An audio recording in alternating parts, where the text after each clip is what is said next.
ಶುಭೋದಯ ಮಕ್ಕಳ. ಲಾಸ್ಟ್ ಕ್ಲಾಸಲ್ಲಿ ನಾವು ಪುಟ್ಟಲಕ್ಷ್ಮಿಯ ಕಥೆಗಳು ಪುಟ್ಟಲಕ್ಷ್ಮಿ ಕಥೆ ಪಾಠವನ್ನು ಮಾಡಿದ್ವಿ. ಅರ್ಥ ಆಗಿದೆ ಅನಿಸುತ್ತೆ ನಿಮಗೆ. ಅದನ್ನು ಹೋಮ್ವರ್ಕ್ ಕೊಟ್ಟಿದ್ದೆ, ಮನೆಯಲ್ಲಿ ಆ ಪಾಠವನ್ನು ಓದ್ಕೊಳ್ಳಿ ಅಂತ. ಓದಿದ್ದೀರಾ ಅಂದ್ಕೊಳ್ತೀನಿ. ಓದಿ ಅರ್ಥ ಮಾಡ್ಕೊಳ್ಳಿ. ನಾನು ಪಾಠ ಮಾಡಬೇಕಾದ್ರೆ ಮಧ್ಯದಲ್ಲಿ ಒಂದಷ್ಟು ಪದಗಳನ್ನು ಬರೆದಿದ್ದೆ, ಅದೆಲ್ಲ ನೀವು ಬರಿತಾ ಹೋದರೆ ನಿಮಗೆ ಅರ್ಥ ಮಾಡ್ಕೊಂಡು ಓದ್ತಾ ಇದ್ದರೆ ಅರ್ಥ ಆಗುತ್ತೆ. ಈಗ ನಾವು 6ನೇ ಪಾಠವಾದಂತಹ ಗಂಗವ್ವ ತಾಯಿ ಅನ್ನೋ ಪದ್ಯವನ್ನು ಮಾಡೋಣ. ಈ ಪದ್ಯವನ್ನು ಡಾಕ್ಟರ್ ಸಿದ್ಧಲಿಂಗ ಪಟ್ಟಣಶೆಟ್ಟಿ ಅನ್ನೋರು ಬರೆದಿದ್ದಾರೆ. ಮೊದಲನೇದಾಗಿ ಕವಿ ಪರಿಚಯವನ್ನು ಮಾಡ್ಕೊಳ್ತಾ ಆ ಪದ್ಯವನ್ನು ಅರ್ಥ ಮಾಡ್ಕೊಳ್ಳೋಣ. ಡಾಕ್ಟರ್ ಸಿದ್ಧಲಿಂಗ ಪಟ್ಟಣಶೆಟ್ಟಿಯವರು ಕನ್ನಡದ ಪ್ರಮುಖ ಕವಿ, ವಿಮರ್ಶಕ, ಅಂಕಣಕಾರ ಹಾಗೂ ಅನುವಾದಕರು.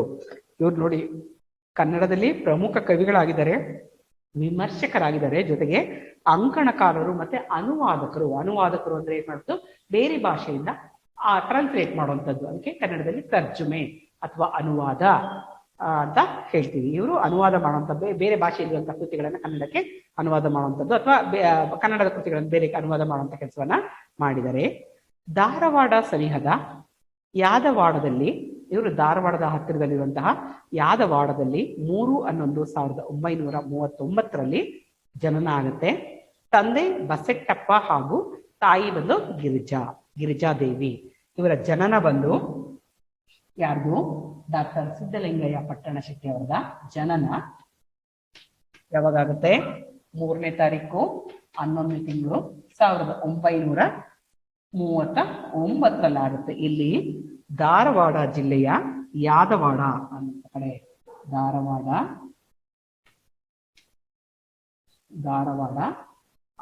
ಅಲ್ಲಿ ಬರುವಂತಹ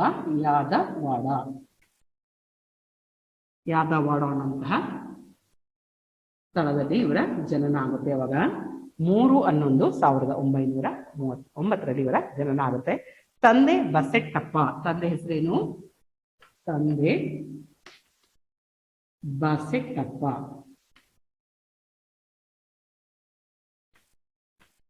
ತಾಯಿ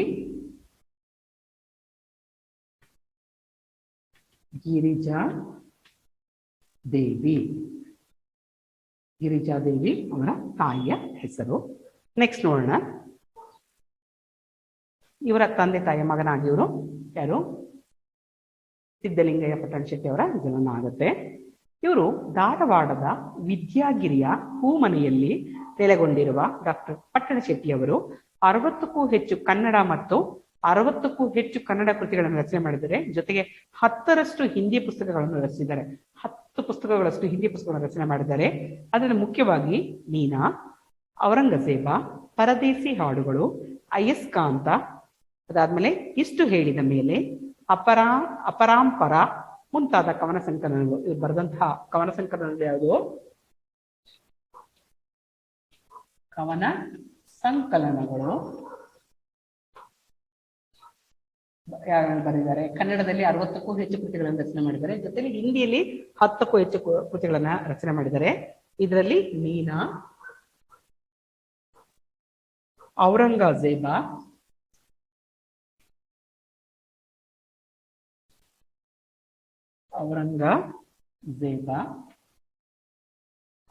ಪರದೇಸಿ ಹಾಡುಗಳು,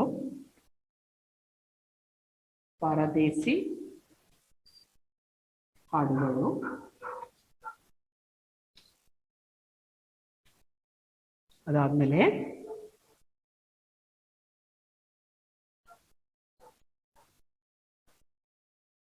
ಅಯಸ್ಕಾಂತ, ಇಷ್ಟು ಹೇಳಿದ ಮೇಲೆ,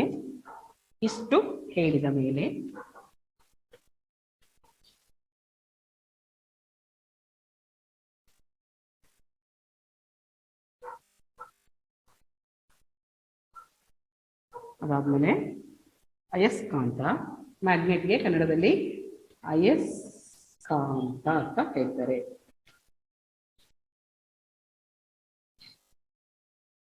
ಅಯಸ್ಕಾಂತ ಇಂತಹ ಕೃತಿಗಳನ್ನು ಇವರು ರಚನೆ ಮಾಡಿದ್ದಾರೆ.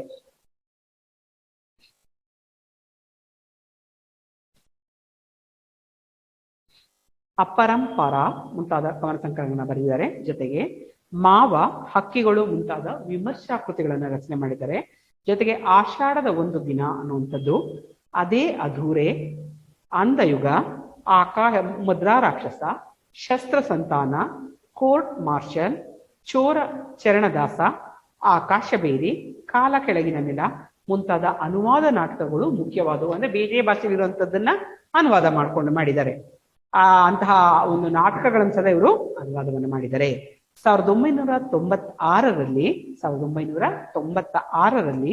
ಕರ್ನಾಟಕ ನಾಟಕ ಅಕಾಡೆಮಿ ಗೌರವ ಫೆಲೋಶಿಪ್, 1998ರಲ್ಲಿ ಕನ್ನಡ ಸಾಹಿತ್ಯ ಅಕಾಡೆಮಿ ಗೌರವ ಪ್ರಶಸ್ತಿ, ಕರ್ನಾಟಕ ಸರ್ಕಾರದ ರಾಜ್ಯೋತ್ಸವ ಪ್ರಶಸ್ತಿ, ಅನೇಕ ಪ್ರಶಸ್ತಿಗಳು ಇವರಿಗೆ ಸಂದಿವೆ.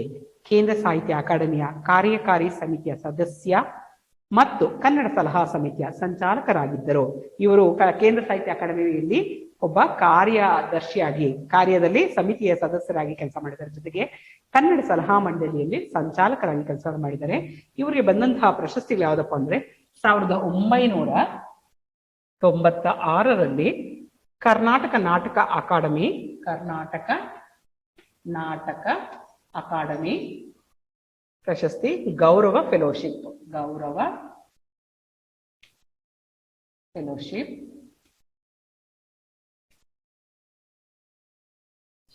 ಜೊತೆಗೆ ಕನ್ನಡ ಸಾಹಿತ್ಯ ಅಕಾಡೆಮಿಯ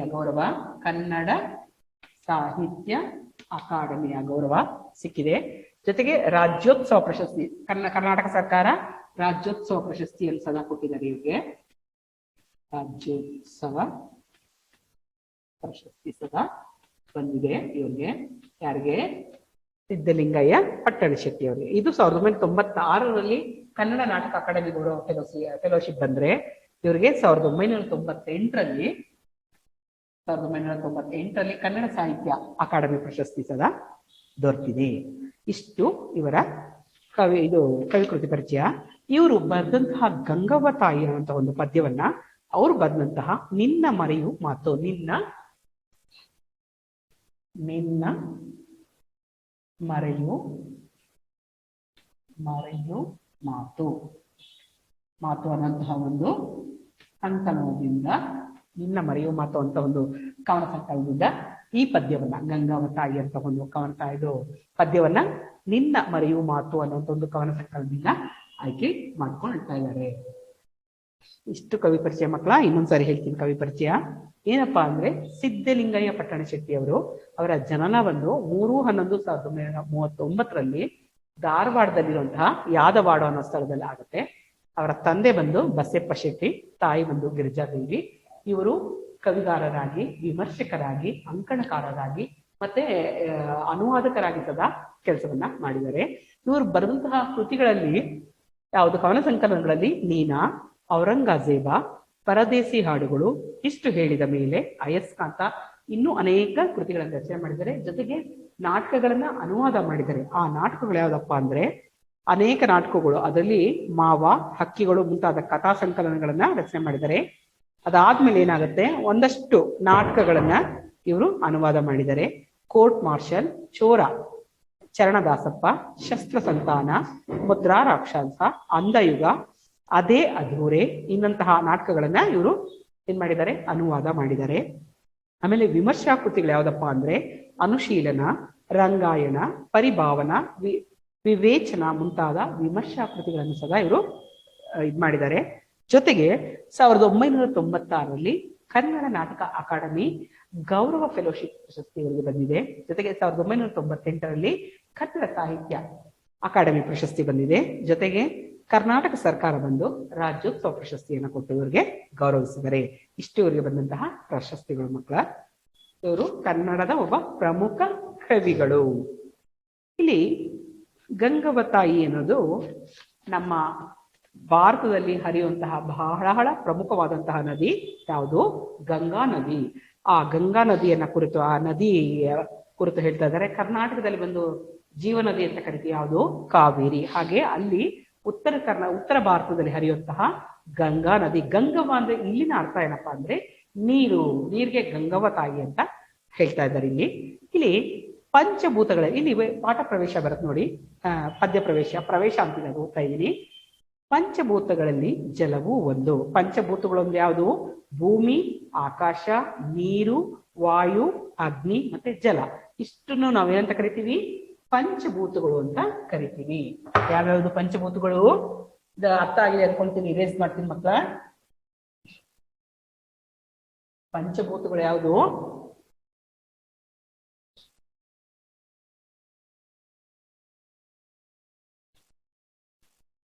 ಪಂಚಭೂತಗಳು ಫಸ್ಟ್ ಭೂಮಿ, ಆಕಾಶ, ಅಗ್ನಿ, ಜಲ, ವಾಯು. ಇಷ್ಟು ಪಂಚಭೂತಗಳು ಅಂತ ಕರಿತೀವಿ. ಇವಿಲ್ಲ ಅಂದ್ರೆ ಮನುಷ್ಯ ಬದುಕೋದಕ್ಕೆ ಸಾಧ್ಯ ಇಲ್ಲ.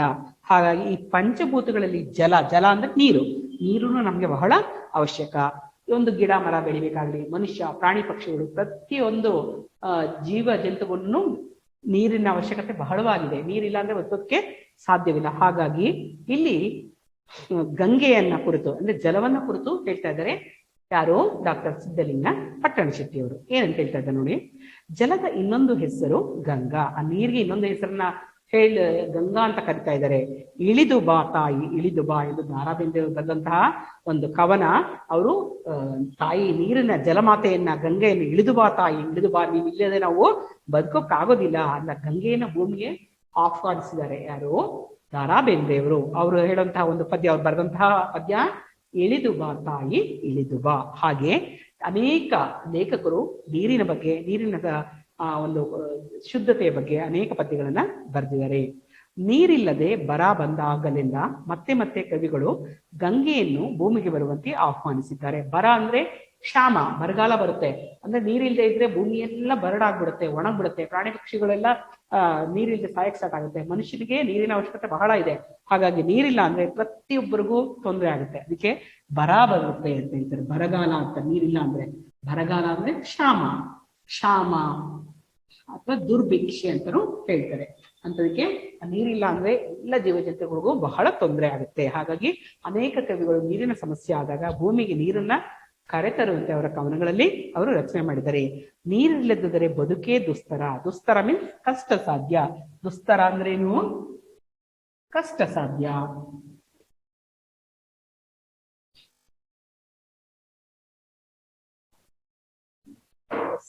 ನೀವು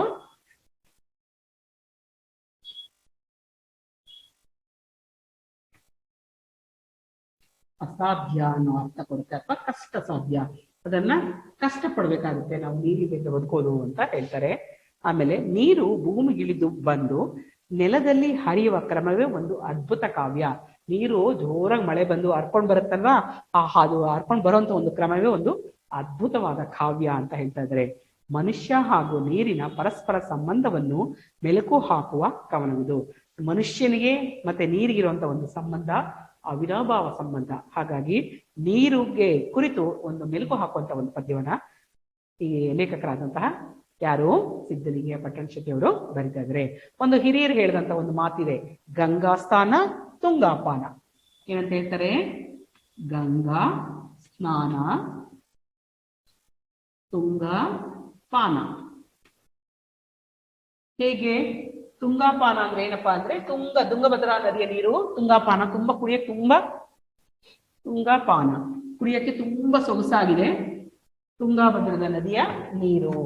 ಹಾಗೆ ಗಂಗಾ ಸ್ನಾನ ಅಂದ್ರೆ ಗಂಗೆಯಲ್ಲಿ ಸ್ನಾನ ಮಾಡಿದ್ರೆ ಪವಿತ್ರ ಆಗ್ತೀವಿ. ನಮ್ಮ ಏನೇನೋ ಕಲ್ಮಶಗಳು ಅಥವಾ ನಮ್ಮಲ್ಲಿರುವಂತಹ ಒಂದು ಕೆಟ್ಟ ಇದೆಲ್ಲ ಹೋಗ್ಬಿಟ್ಟು ಒಳ್ಳೆತನ ಬರುತ್ತೆ ಅಂತ ಗಂಗಾ ಸ್ನಾನ ತುಂಗಾಪಾನ ಅನ್ನೋದು ಹಿರಿಯರು ಹೇಳಿದಿರುವಂತ ಒಂದು ಮಾತು. ಗಂಗೆಯ ತುಂಗಾ ನೀರು ಕುಡಿಯಕ್ಕೆ ತುಂಬಾ, ಪಾನ ಅಂದ್ರೆ ಕುಡಿಯುವಂಥದ್ದು ತುಂಬಾ ಚೆನ್ನಾಗಿದೆ ರುಚಿ. ಹಾಗೆ ಗಂಗೆಯಲ್ಲಿ ಸ್ನಾನ ಮಾಡಿದ್ರೆ ನಾವು ಪವಿತ್ರ ಆಗ್ತೀವಿ ಅನ್ನೋದು ಒಂದು ನಂಬಿಕೆ, ಹಿರಿಯರ ಒಂದು ನಂಬಿಕೆ. ಹಾಗಾಗಿ ಗಂಗಾ ಸ್ನಾನ ತುಂಗಾಪಾನ ಅನ್ನೋದು ಒಂದು ಹಿರಿಯರ ಒಂದು ಮಾತಾಗಿದೆ. ಈ ಪದ್ಯದಲ್ಲಿ ಚಿತ್ರದಲ್ಲಿ ನೋಡ್ತಾ ಇರಿ, ಎಷ್ಟು ಚೆನ್ನಾಗಿ ನೀರು ಮೇಲಿಂದ ಧರೆಯಿಂದ ಇದರಿಂದ ಹರ್ಕೊಂಡ್ ಬರ್ತಾ ಇದೆ ಮೇಲೆ. ಅಲ್ಲೆಲ್ಲ ಸುತ್ತು ಗಿಡ ಮರಗಳಿದೆ, ಅವೆಲ್ಲ ಮಧ್ಯದಲ್ಲಿ ನೀರು ಹರಿಯಿತು ಬರ್ತಾ ಇರೋಂಥ ಒಂದು ದೃಶ್ಯವನ್ನ ನಾವು ನೋಡ್ತೀವಿ. ಇಲ್ಲಿ ಪದ್ಯದಲ್ಲಿ ಲೇಖಕರು ಏನಂತ ಹೇಳ್ತಾ ಇದಾರಪ್ಪ ಅಂದ್ರೆ, ಬಾತಾಯಿ ಬಾತಾಯಿ ಬಾರವ್ವ ತಾಯಿ ಗಂಗವ್ವ ತಾಯಿ ನೀರವ್ವ ತಾಯಿ. ನೋಡಿಲಿ, ತಾಯಿ ಇದು ಇದನ್ನ ಗಂಗೆಯನ್ನ ಏನೇನು ತಾಯಿ ಬಾತಾಯಿ ತಾಯಿಗೆ ಹೋಲಿಸ್ತಾ ಇದ್ದಾರೆ. ಬಾರವ್ವ ತಾಯಿ, ಬಾತಾಯಿ ನೀನು ಇಲ್ಲಾಂದ್ರೆ ಬದುಕಕ್ಕೆ ಅಸಾಧ್ಯ. ಹಾಗಾಗಿ ಬಾರವ್ವ ತಾಯಿ ಗಂಗವ್ವ ತಾಯಿ ಯಾರನ್ನ ಕರಿತಾ ಇದ್ದಾರೆ ಇಲ್ಲಿ? ಗಂಗವ್ವ ತಾಯಿ, ನೀರವ್ವ ತಾಯಿ. ನೀರಲ್ವಾ, ನೀರು ಗಂಗವ್ವ. ಹಾಗಾಗಿ ನೀರಿಲ್ಲ ಅಂದ್ರೆ ಮನುಷ್ಯ ಬದುಕಕ್ಕಾಗ್ತಾ ಇಲ್ಲ. ಹಾಗಾಗಿ ನೀರನ್ನ ತಾಯಿಗೆ ಹೋಲಿಸಿದ್ದಾರೆ ಇಲ್ಲಿ. ಬಾತಾಯಿ ಬಾತಾಯಿ, ಗಂಗವ್ವ ತಾಯಿ, ನೀರವ್ವ ತಾಯಿ, ನೀರನ್ನ ನಮ್ಗೆ ಕೊಡು ತಾಯಿ ಅಂತ ಕೇಳ್ಕೊತಾ ಇದ್ದಾರೆ. ನೆಕ್ಸ್ಟ್ ಪ್ಯಾರಾಗ್ರಾಫ್ ಅಲ್ಲಿ, ನೆಲದ ಕಣ ಕಣದಾಗ ಮನದ ಪದ ಪದರಾಗ ತುಂಬವ್ವ ತಾಯಿ, ಜೀವನ ನೀನೇ ಮಗೆ ನೀಡವ್ವ ತಾಯಿ. ನೆಲದ ಕಣಕಣದಾಗ ಅಂದ್ರೆ ಪ್ರತಿಯೊಂದು ಭೂಮಿಯಲ್ಲೂ, ಭೂಮಿಯ ನೆಲದಲ್ಲಿರುವಂತಹ ಒಂದು ಕಣಕಣದಲ್ಲೂ ನೀನು ಇರಬೇಕು. ಮನದ ಪದ ಪದರಾಗ, ಮನ ಅಂದ್ರೆ ಮನಸ್ಸು. ಮನ ಅಂದ್ರೆ ಏನು?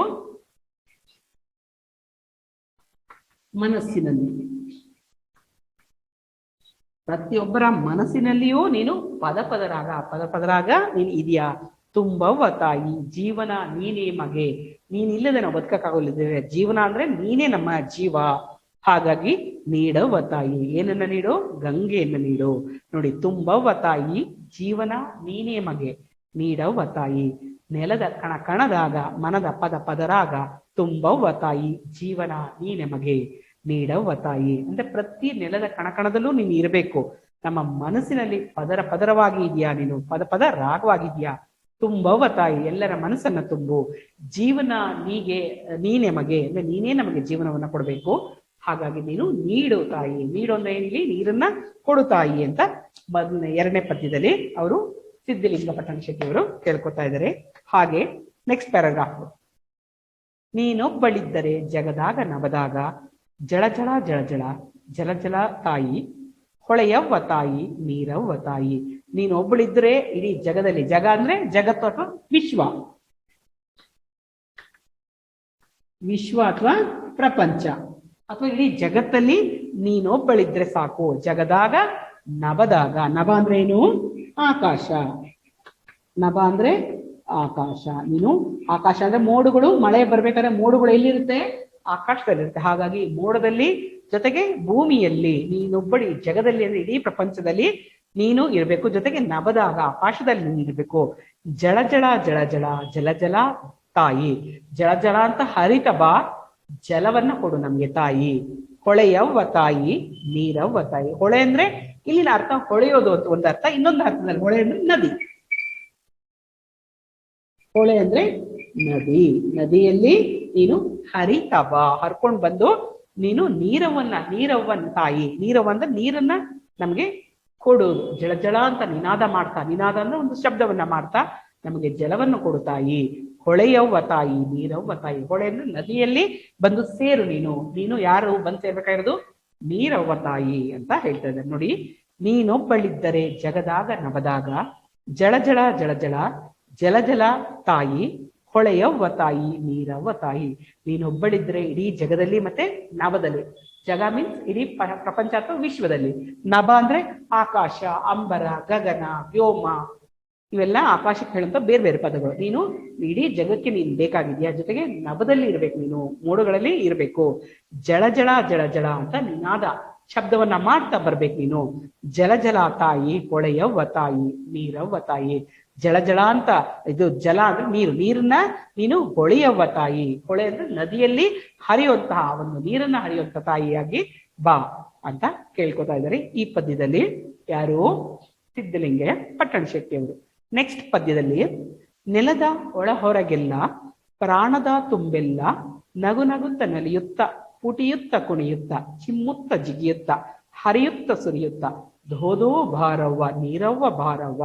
ನೋಡಿ, ನೆಲದ ಹೊರಗೆ ಮತ್ತೆ ಒಳಗೆ, ನೆಲದ ಒಳಗೂ ಬೇಕು ನಮ್ಗೆ, ನೆಲದ ಮೇಲೂ ಬೇಕು, ಎರಡೂ ಕಡೆ ಇರಬೇಕು ನೀನು. ಒಳಗೆ ಅಪೋಸಿಟ್ ವರ್ಡ್ ಹೊರಗೆ. ನೋಡಿ, ಭೂಮಿಯ ಹೊರಗೇನೂ ಬೇಕು ನೀನು, ಮತ್ತೆ ಭೂಮಿ ಒಳಗೆ. ಭೂಮಿ ಒಳಗೆ ಯಾಕೆ ಬೇಕಪ್ಪ ಅಂದ್ರೆ ಗಿಡ ಮರಗಳು ಬೆಳೆಯೋದಕ್ಕೆ ಭೂಮಿಯಲ್ಲಿ ಅಂತರ್ಜಲ ಅಂತೀವಿ, ಇದ್ರೆ ಗಿಡ ಮರಗಳು ಬೆಳೆಯಕ್ಕೆ ಸಹಾಯ ಆಗುತ್ತೆ. ಜೊತೆಗೆ ಬಾವಿ ಮತ್ತೆ ನಾವು ಕೊಳವೆ ಬಾವಿಗಳು, ಪಂಪ್ ಸೆಟ್ ಇದು ಮಾಡ್ತೀವಲ್ಲ, ಬೋರ್ವೆಲ್ಗಳನ್ನ ಯೂಸ್ ಮಾಡ್ತೀವಲ್ಲ, ಕೊಳವೆ ಬಾವಿಗಳು, ಅದರ ನೀರು ಎಲ್ಲಿರುತ್ತಪ್ಪ ಅಂದ್ರೆ ಭೂಮಿ ಒಳಗಡೆ ಶೇಖರ ಆಗಿರುತ್ತಲ್ಲ ಅಂತರ್ಜಲ, ಅಲ್ಲಿಂದ ನಮ್ಗೆ ಕೊಳವೆ ಬಾವಿಗಳ ಮೂಲಕ ನೀರು ಸಿಗುತ್ತೆ. ಹಾಗಾಗಿ ನೀನು ಎಲ್ಲೆಲ್ಲಿ ಇರ್ಬೇಕು? ಒಳಗೂ ಇರ್ಬೇಕು ಮತ್ತೆ ಒಳಗೂ ಇರ್ಬೇಕು. ಅಂತರ್ಜಲ ಶೇಖರಣೆ ಆದ್ರೆ ನಮ್ಗೆ ಗಿಡಗಳಿಗೆ ನೀರು ಎಳ್ಕೊಳ್ಳುತ್ತೆ, ಬೇರುಗಳು ನೀರನ್ನು ಎಳ್ಕೊಂಡು ಬೆಳೆಯಕ್ಕೆ ಸಹಾಯ ಆಗುತ್ತೆ. ಜೊತೆಗೆ ನಾವು ಹಾಕೊಳ್ಳುವಂತ ಕೊಳವೆ ಬಾವಿಗಳ ಮೂಲಕ, ಪಂಪ್ ಅಂದ್ರೆ ಬೋರ್ವೆಲ್ ಮೂಲಕ ನೀರನ್ನ ಬಳಸ್ತೀವಲ್ವಾ, ಮತ್ತೆ ಬಾವಿಗಳಿಗೆ ಹೋಗಕ್ಕೆ ಅಲ್ಲಿಂದ ಸಾಧ್ಯ, ಎಲ್ಲಿಂದ? ಅಂತರ್ಜಲದಲ್ಲಿ. ಹಾಗಾಗಿ ನೀನು ಒಳಗೂ ಬೇಕು ನಮ್ಗೆ, ಹೊರಗೂ ಬೇಕಾಗಿದ್ಯಾ. ನೋಡಿ, ನೆಲದ ಒಳಗೆ ಹೊರಗೆಲ್ಲ, ಪ್ರಾಣದ ತುಂಬೆಲ್ಲ. ಪ್ರಾಣ ಅಂದ್ರೆ ಜೀವ, ಪ್ರಾಣ ಅಂದ್ರೆ ಏನು? ನೀನು ಇಲ್ಲದೆ ನಾವು ಬದುಕೋದಕ್ಕೆ ಅಸಾಧ್ಯ. ಹಾಗಾಗಿ ನೀನು ಪ್ರಾಣವನ್ನ ಕೊಟ್ಟಿದ್ಯಾ. ಪ್ರಾಣದ ತುಂಬೆಲ್ಲ, ನಮ್ಮ ಪ್ರಾಣದ ತುಂಬೆಲ್ಲ ನೀನೇ ಇದೆಯಾ. ಹೇಗ್ ಬರ್ಬೇಕು ನೀನು ಅಂದ್ರೆ, ನಗು ನಗುತ್ತ ನಲಿಯುತ್ತಾ, ನಗು ನಗುತ್ತಾ ನಲಿತ ಬಾ, ಪುಟಿಯುತ್ತ ಕುಣಿಯುತ್ತಾ, ಪುಟಿಯುತ್ತ ಮತ್ತೆ ಕುಣಿತ, ಚಿಮ್ಮುತ್ತ ಜಿಗಿಯುತ್ತಾ, ಚಿಮ್ಕೊಂಡು ಜಿಕ್ಕೊಂಡು, ಹರಿಯುತ್ತ ಸುರಿಯುತ್ತ, ಹರಿತ ಸುರಿತ ನೀನು ಹೇಗೆ ಬಾ.